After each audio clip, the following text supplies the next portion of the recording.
My name is Margaret Ellis and I live in Oregon, but that didn't matter the day my mother-in-law spat in my face.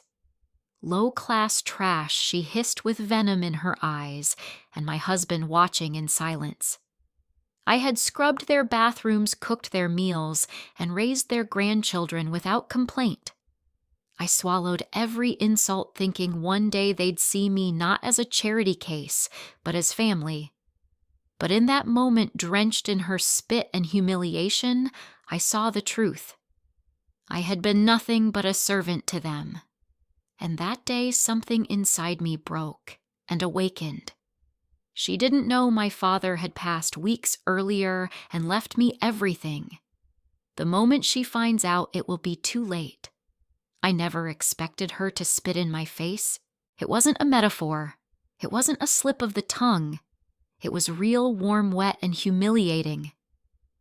One second I was standing by the kitchen island offering to serve her more tea. The next, I was frozen stunned as my husband's mother, the woman I had once called Mom, leaned in, narrowed her eyes, and spat directly onto my cheek. "You'll never be one of us," she said, her voice shaking with disdain. "You were born low, and you'll stay low. We only tolerated you for my son's sake. But even he's starting to see the mistake." My husband stood behind her silent. Silent like always. "My name is Margaret Ellis, and I live in Salem, Oregon. I gave this family 17 years of my life. I married into the Ellis family young hopeful, with nothing but my nursing license and dreams of a loving home. I gave up my career when our son was born. They needed help around the house. They said my mother-in-law had arthritis, my father-in-law had surgeries, and the Ellis family didn't believe in outside help. So I did it. I became the help. I cooked, cleaned, took care of the kids, bathed her when she was ill, wiped my father-in-law's mouth when he forgot how to chew, and never once asked for a thank you. And all I ever got in return were raised eyebrows, whispered judgments, and this final act of humiliation. I had been naive, I'll admit that. I thought love meant patience. I thought family meant enduring the hard days in silence. But when she spat in my face, something inside me snapped. Not with rage, but with clarity. I was done. Done being the unpaid maid. Done being the afterthought. Done explaining my worth to people who had no intention of ever seeing it. My husband Stephen stood beside her and said nothing. His eyes flicked away from mine as if ashamed, but not of her. Of me. "I don't want a scene," he muttered. "She's had a long day. So had I." I had lived a long day for 17 years, but I said nothing. I simply wiped my cheek, grabbed the tea towel, and walked upstairs. My hands trembled not from the spit, but from the cold surge of resolve that flooded my chest. You see, just 2 weeks earlier, I received a call from a law firm in New York. My father, who I hadn't spoken to in years, had passed away quietly with no public will. I had grown up distant from him after my parents' divorce. My mother told me he had nothing, that he was a selfish dreamer always chasing ideas. But apparently he wasn't just a dreamer, he had built something behind the scenes. Patents, a bio-research firm, silent real estate investments in California. He died alone, but not penniless. He left everything to me. No conditions, no catches, just a quiet fortune waiting for a daughter he never stopped loving. At the time, I didn't know what to do with it. I hadn't even told Stephen. I was still processing the shock. But now I knew exactly what to do. I would not scream. I would not throw plates. I would not demand apologies from a woman who had always believed her son married beneath him. No, I would disappear. And when they finally realized what they had lost, they'd have no idea how to fix it. That night after the children went to bed, I stared at my reflection for a long time. I touched my face still red from the shame, still damp from the spit, and whispered to myself, "You refuse to see me. That's fine. You won't see me at all." I stayed up packing a single bag, just the essentials. I didn't need much. I already had a new bank account open under my maiden name. The lawyer had seen to that. I had an appointment at a luxury hotel the next morning, and I had time. Time to plan my revenge not with fire, but with silence. Not with violence, but with absence. I'd built their peace for over a decade. Now I would take mine. I used to keep a notebook back when I still believed that love would be enough. I'd jot down meal plans, school events reminders for my mother-in-law's medications, and which days Stephen's father needed help to the bathroom. That notebook, thick and bent at the corners, held more than tasks. It held the record of everything I gave up.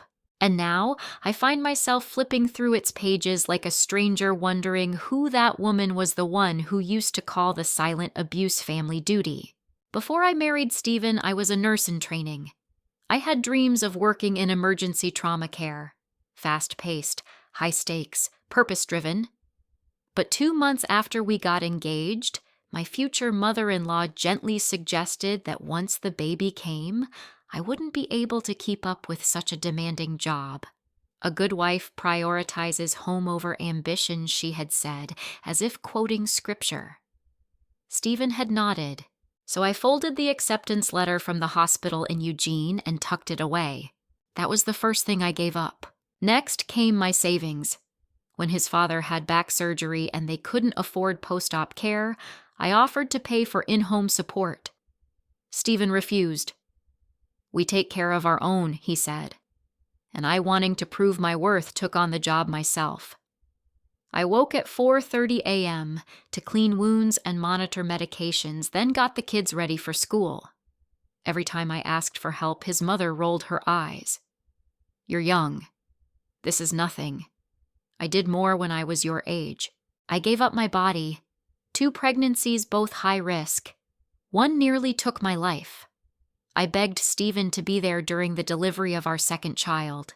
He stayed outside on a business call. His mother held my hand and told me not to be dramatic. Women in my day didn't need all this fuss. She then told the nurses I was emotionally unstable. I gave up birthdays. Mine were always forgotten. Dinners would be cooked for Stephen's mother even on my birthday. When I'd quietly say something, she'd reply, "Oh, is today special for you?" with that false sweetness that masked her sharp contempt. Everyone laughed, even Stephen. And each time I'd smile, brush it off, and tell myself next year would be different. It never was.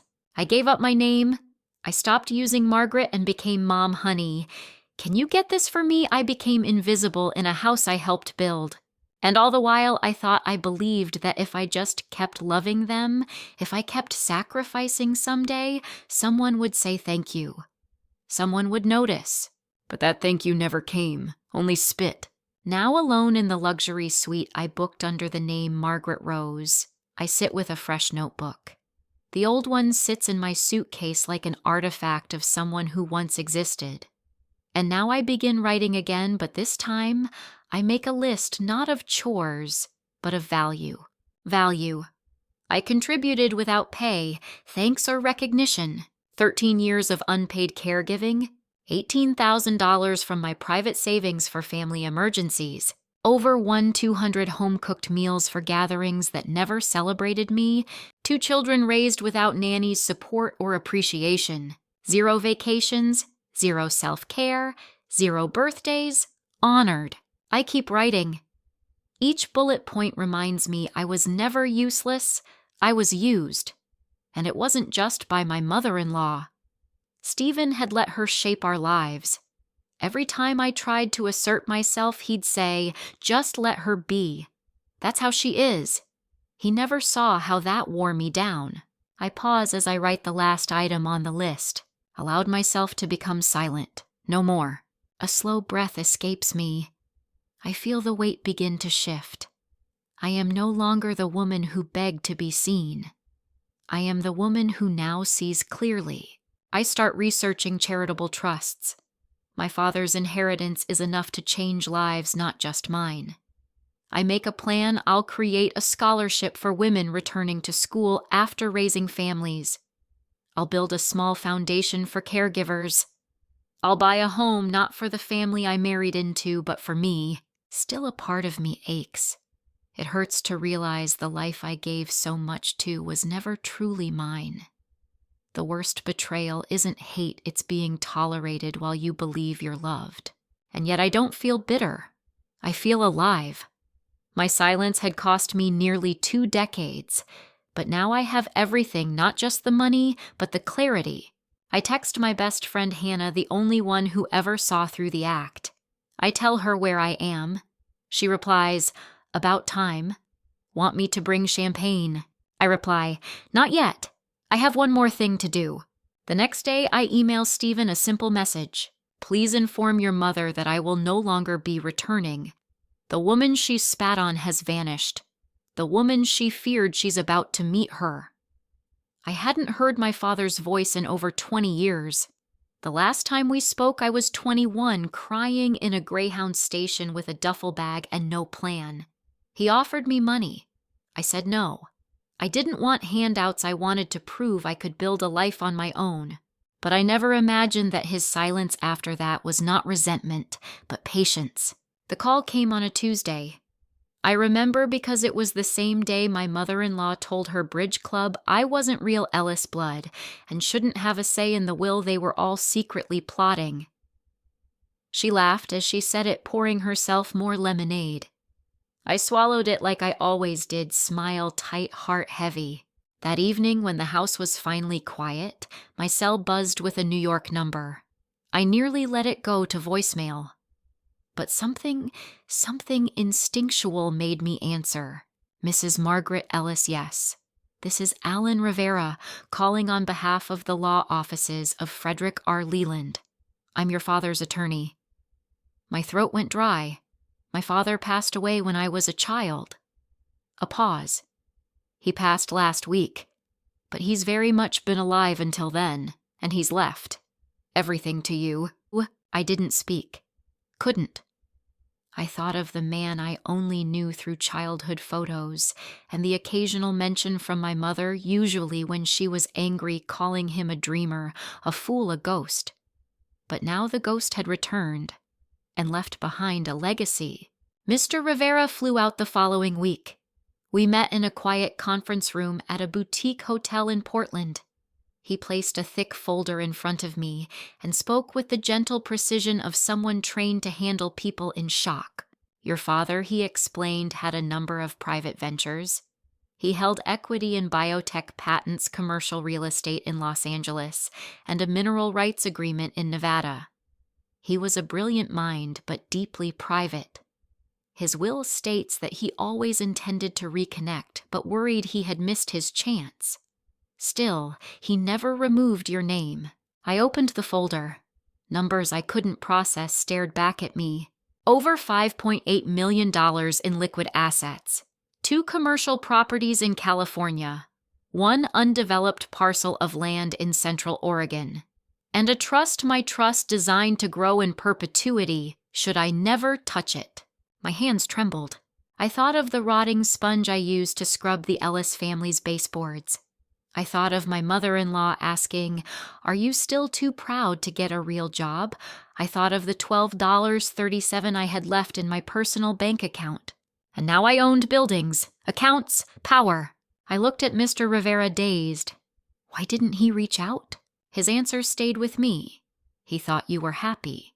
He didn't want to interfere, but he never stopped checking in, quietly, from a distance. I stared at the trust documents.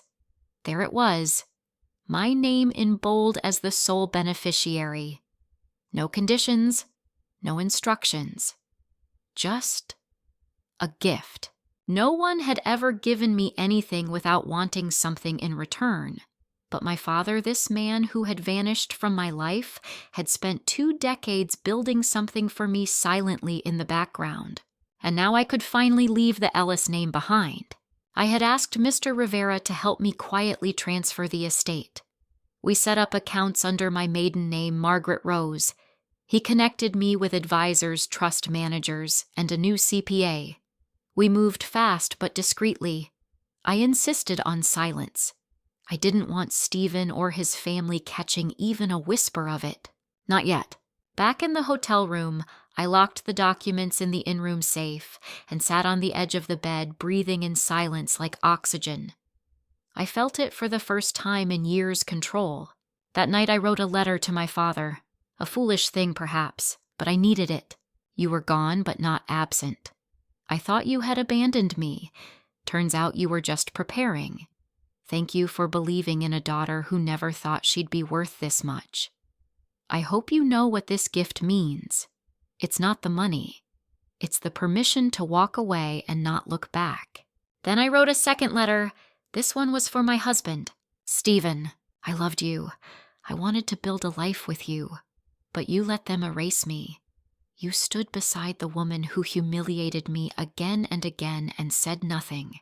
This isn't about revenge. This is about rebirth. By the time you read this, I will be gone. I don't need anything from you, because what you never gave me, someone else did.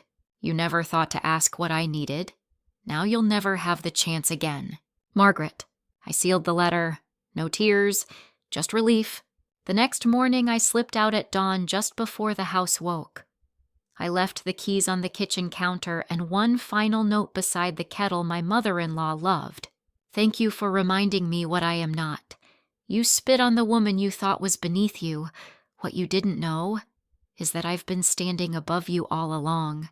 The thing about cruelty is it doesn't need to shout to leave scars. Sometimes it comes in whispers, polite smiles laced with venom. And sometimes it comes with full force in front of the people you love the most. That day it came while I was refilling the lemonade pitcher at our backyard barbecue. The sky was clear, the smell of grilled corn filled the air, and my children Emma and Lucas were laughing on the trampoline. My son had just turned 10. My daughter was 8 and still believed the world was mostly good. And then she said it, in front of them, in front of neighbors, in front of the cousins I had baked cupcakes for the night before. Don't mind Margaret, my mother-in-law said with a sneer as she set down her wine glass. She's just not used to how real families host events. We let the low-class ones feel helpful. The moment froze. I was holding the glass pitcher, condensation dripping onto my wrist. I turned slowly, the ice cubes clinking inside, and saw Emma watching me. Her smile had faded. Lucas's brows were furrowed. The neighbors looked away. My face flushed, not from shame, but rage. She didn't just humiliate me anymore. She humiliated me as a mother. And Stephen. He was standing beside her sipping beer and laughed. Laughed. Not even a nervous one. A real hearty chuckle as if mocking me was some inside joke. I should have said something right then. I should have shattered the pitcher on the table and walked out. But I didn't. Not yet. Instead, I set the lemonade down with controlled grace, wiped my hands, and excused myself. I walked calmly into the bathroom, locked the door, and stood in front of the mirror. My reflection didn't look sad. It looked done. Tears didn't come. What did come, however, was a plan. I texted Hannah, my best friend since high school. Me. I'm done. This time for real. Hannah. Tell me where. I'll bring the car. Me. 3 days. I want to make it count. Those 3 days were preparation. I moved through the house like a ghost, tidying up, making meals, checking homework, but emotionally detached. Stephen barely noticed. He had a business trip coming up and assumed I'd manage everything as usual. But he didn't know I had already called a moving service, or that I had created a new trust in my name for the kids, or that I'd already transferred my portion of the Ellis family assets into a locked fund untouchable by anyone but me and one day my children. That night I pulled Emma aside while Stephen was watching football. We sat on the back porch and I wrapped her in a blanket. Sweetheart, I whispered. Do you know what it means to stand up for yourself? She nodded thoughtfully. Like when you tell people to stop being mean? Yes, I said, my throat tightening. Even when it's hard, even when they're your family. Emma looked at me with those wide eyes that still believed I could fix anything. You're going to leave, aren't you? I swallowed. I need to. but I will never leave you. Not really. This is me standing up. The next morning, I handed Stephen the printed itinerary for his trip and smiled. He didn't even glance at me. "You're a lifesaver," he muttered. "I don't know what I'd do without you." He would find out soon. By the time he landed in Dallas, I was gone. I had left a folder on the kitchen counter addressed to him and his mother. Inside was a letter, a short one. "You called me low class in front of my children. You told the world I wasn't family. Consider your wish granted. I am no longer yours to disrespect. Margaret Rose." I also included a spreadsheet itemized records of my unpaid labor financial contributions and years of service. At the bottom was a handwritten note. "This is not vengeance. It's proof that silence was never weakness. You only mistook it for permission. I didn't just leave the house, I left the Ellis name behind. My father's estate lawyer had already updated all my legal documents. I was Margaret Rose now. I moved into a high-rise apartment overlooking the Willamette River paid in full.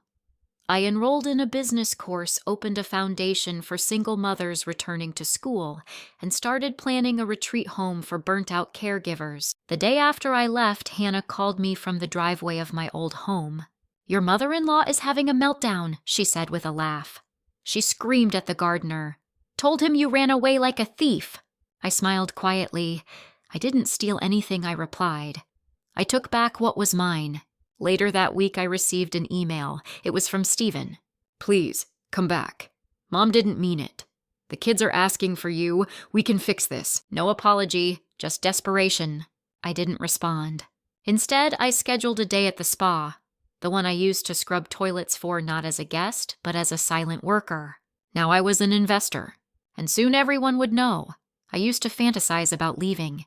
Just walking out one morning while the coffee brewed, stepping over the piles of laundry I never got help folding, and never coming back. I imagined the silence that would follow, how long it would take for them to realize I was gone, really gone. Not sulking, not hiding in the bathroom with a locked door. Gone. But fantasies like that are dangerous if you don't follow through. So I did. I left on a Wednesday. A quiet, cloudless Wednesday, the kind of day where no one suspects anything is changing until it already has. Stephen had flown out to Dallas. My mother-in-law was visiting her sister in Idaho. The house for once was still. I had 3 hours alone before the kids got home from school. 3 hours was all I needed to disappear. I took only what mattered. Important documents, the letters from my father's attorney, a flash drive with every receipt and financial record I had ever scanned. I didn't take clothes, not really. Just one outfit and my favorite sweater. Everything else would be replaced. I slipped off my wedding ring and left it in the fruit bowl, ironic, since I'd always felt like a piece of decorative fruit in that house, nice to look at, easily discarded when bruised. The final thing I packed was the notebook. The one with the lists, the sacrifices, the humiliations, the unpaid hours. I'd bring it not because I needed the pain, but because it would remind me to never forget who I became in that house. At exactly 2:15 p.m., I closed the front door of the Ellis estate for the last time. I didn't slam it. I didn't weep on the steps. I locked it gently, left the keys under the welcome mat, walked down the driveway, and got into the waiting car. Hannah was at the wheel engine running her sunglasses, hiding the emotion she didn't want me to see. She didn't say anything at first, just handed me a hot latte. "Where to Margaret Rose?" she finally asked. I gave her the address of my new apartment. She blinked. "That's the building near the riverfront. Penthouse level." I nodded. She let out a low whistle. "You're not just leaving. You're leveling up." We drove in silence for a few blocks. Then I leaned my head against the window and whispered, "I waited 17 years for someone to save me. Turns out it had to be me." She reached over and squeezed my hand. When we arrived, I handed the doorman my ID. He greeted me with a smile and helped with my bags plural, only because Hannah insisted on bringing snacks and a celebratory robe. Inside the apartment was bright clean and silent. No dishes in the sink. No passive-aggressive notes taped to the fridge. No one asking me to run one more errand before I sat down. It didn't feel like home yet, but it felt like freedom. That night I took a long bath, something I hadn't done without someone banging on the door in over a decade. I listened to classical piano. I lit a candle. I let the quiet wrap around me like a balm. And then I wrote 3 more letters. The first was for my children. I left it with Hannah to be delivered if needed. My sweet Emma and Lucas, I love you more than breath itself. I didn't leave you, I left the pain. I left the silence. I left so that one day you'll know what strength looks like. You deserve to see a mother who remembers her worth, and I promise wherever I go, I will always be waiting for you with open arms. The second was to the Ellis family attorney. I request immediate transfer of any shared assets to be frozen until legal reassessment. All documents enclosed. The third was for Stephen's mother. It was short. You once said I was low class. You mocked my hands, my background, my choices. What you didn't realize is that while you were teaching me how to endure, my father was teaching me how to own. I forgive your ignorance, but I will never step foot beneath your roof again. I mailed the letters the next morning. By the time Stephen returned from his trip, the house was still. My scent was gone. My notebooks were gone. The spreadsheet I had left sat open on the counter, highlighted in yellow unpaid domestic labor, 17 years. He called me 12 times, left 6 voicemails. I listened to the first one. Margaret, please call me. What's going on? Where are you? I didn't respond. I didn't block him either. Some silences are louder than screams. I began to reclaim small joys. I slept in. I bought fresh flowers. I stood barefoot on the balcony at night, letting the wind touch my skin. I applied to a university extension program. I reactivated my nursing license not because I needed the job, but because I wanted the choice.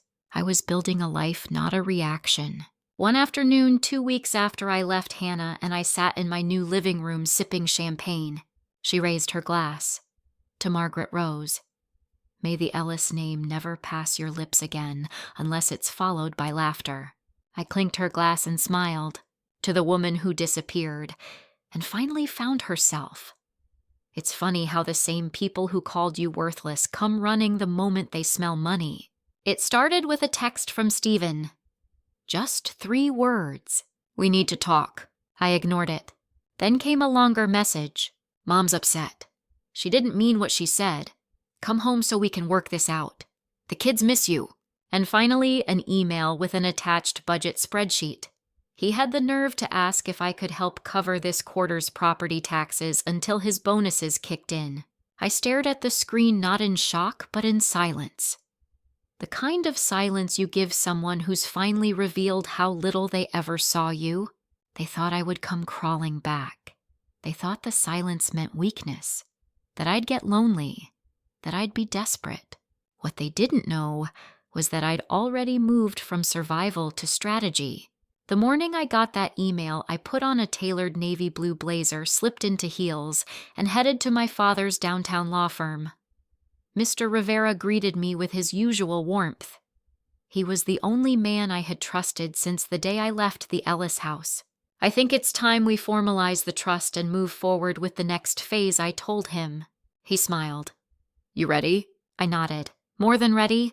Together we finalized the paperwork. The Margaret Rose Foundation for Women in Transition focused on helping women leave toxic homes and reclaim financial independence. A small grant fund to sponsor low-income single mothers returning to college. An LLC under my name for a luxury wellness retreat I plan to open on my father's property in Oregon. We also made one last move legal ownership transfer of the Ellis vacation home in Sun River, Oregon. What Stephen didn't realize was that my name had been quietly added to the deed 5 years ago when I paid off the final mortgage installment behind his back. I had kept the receipt. I had the power to claim it. I'd like to notify them of the transfer, I said to Mr. Rivera, formally. He raised a brow. You sure you want to give them a heads up? I smiled slowly. Oh, I'm not warning them. I'm inviting them. The next day, an embossed envelope arrived at the Ellis home. Inside was a formal notice of ownership change and an invitation to a private dinner at the Sun River house. Stephen called immediately. What is this? You can't just take the house. I'm not taking anything, I said calmly. I own it. I just thought you'd like one final visit before I have it renovated. There was silence on the other end. Then he said Mom's having a hard time. I imagine she is, I said. Hard to keep looking down on someone when they're suddenly standing above you. The dinner was set for Saturday night. I hired a private chef, decorated the table with fresh white lilies, wore a black satin gown with an open back. Hannah came with me not as moral support, but as witness. The doorbell rang at 7 sharp. Stephen walked in first, his tie slightly askew, trying to smile like none of it was real. Behind him came his mother, tight-lipped, dressed like she thought this was still her house. Her eyes scanned the room, the expensive renovations, the tableware, the gold-rimmed glasses. This is unnecessary, she muttered as I poured her wine. I looked her in the eye. Isn't it? I thought it was time I showed you what low class looks like with $1 million portfolio. She didn't speak, for once. Dinner was quiet, the air thick with tension. Halfway through dessert, I stood. I won't keep you long. I just wanted to offer you both closure. Stephen, you can keep the Ellis name. I've left it behind. Along with everything you ever gave me, your indifference, your silence, your spineless loyalty to your mother. He stiffened but said nothing. Then I turned to her. And you, thank you. Truly. If you hadn't spat in my face, I might still be there begging for scraps of affection. You didn't just free me. You ignited me. Her voice trembled. Margaret, I didn't know. About your father. About the money. I know you didn't. Because you never cared to ask. She blinked rapidly. I was wrong. For a moment I saw the fear, the regret, the shame she could no longer cover with pearls and pearls of passive aggression. I know, I said softly, and I forgive you. Her eyes widened. But forgiveness, I added, doesn't mean a second chance. It means release. I release you. From my life, from my table, from my children's future. I handed her a manila envelope. Inside was a check. What is this? She asked. Payment, I said. For every hour I cared for your husband. For every meal I cooked. For every insult I swallowed. But I can't accept this. You already did, I said coldly. Every time you demeaned me while I served you, you accepted it. They left shortly after, quiet and pale. As their car pulled out of the driveway, I stood by the window. I thought I wanted revenge, I told Hannah. And now? Now I realize. I wanted respect. But I found something better, self-respect.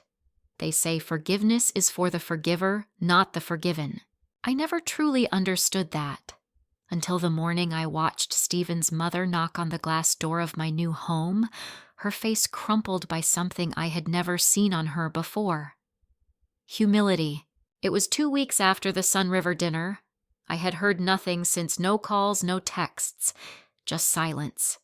I thought that would be the end of it. I was ready to move on, but there she was, alone, no chauffeur, no designer bag, just a trembling hand and eyes that had lost their cold gleam. I didn't rush to open the door. I stood there for a moment looking at her, the woman who had once called me nothing, who had weaponized her condescension like a blade, who had spat on my face with hatred, and now she stood outside, hands clasped, waiting like a beggar. I opened the door slowly. She stepped back, startled. Her voice cracked the silence like glass. Margaret, she whispered, please. I just want to talk. I didn't move. I didn't smile. But I didn't shut the door either. 5 minutes, I said. Nothing more. She stepped in like she was entering a church, cautious, reverent. I led her to the sitting room and said nothing. She perched on the edge of the couch like a guilty child, and then she began to cry. I was wrong, she said. All these years I thought I was protecting Stephen from you, but I was just controlling everything. You were never the problem. I was. I let the silence stretch. Let her sit with her shame. Let the truth hang in the air like incense. I know I can't undo it, she whispered. But if there's any way to earn a sliver of your mercy, for the children even, please. My throat tightened. I thought I'd feel satisfaction, power. But what I felt was clarity. I don't hate you, I said softly. She looked up, eyes wide. But I can't go back. Not to your house, not to your world. I built something new, something better, something I own. Tears rolled down her face. I understand. I forgive you, I said. And I meant it. Forgiveness wasn't about letting her back in. It was about setting myself free from every insult, every wound, every time I lay awake wondering what I'd done wrong. It was about leaving the version of myself that tolerated mistreatment in the past. I forgive you, I repeated, but I choose myself now. She nodded slowly, her hands trembling in her lap. You may see the children I added under my terms. Not at your home, not unsupervised. They're watching now everything, and I won't let them inherit silence. She stood. Thank you. As she reached the door, she turned one last time. Your father would be proud. And then she left. The door clicked shut behind her, and I leaned against it, breath shaky, not from pain but release. I had never felt lighter. The weeks that followed were quiet but full. I launched the Margaret Rose Foundation officially. Our first round of grants went to women fleeing abusive homes. I met with architects for the Caregiver Wellness Retreat. I hosted a brunch with women like me, survivors of quiet wars, fought in kitchens and laundry rooms, now building empires from the ashes. Emma and Lucas adjusted faster than I expected. They saw the change in me, stronger posture, softer eyes. Emma asked one night, Mom, are you happier now? I kissed her forehead. I am, because now I get to choose who I am. Stephen tried, of course. He sent flowers, apologies, even wrote a letter. I read it once, then tore it in half. Not because I was angry, but because I was done looking backward. One morning I stood on my balcony with a cup of coffee. The sun was rising over the river. My bare feet felt the cold tile. The city stirred below, but in this moment I was still, whole. I thought of the woman I had been tired, invisible, holding her breath in her own home. And then I thought of the woman I had become, powerful, seen free. My name is Margaret Rose. I was once called low class. Now I sign investment contracts and foundation grants with the same hands that scrubbed the Ellis floors. I forgave the woman who spat on me, but I never went back. Because forgiveness sets her free. But choosing me, that saved my life.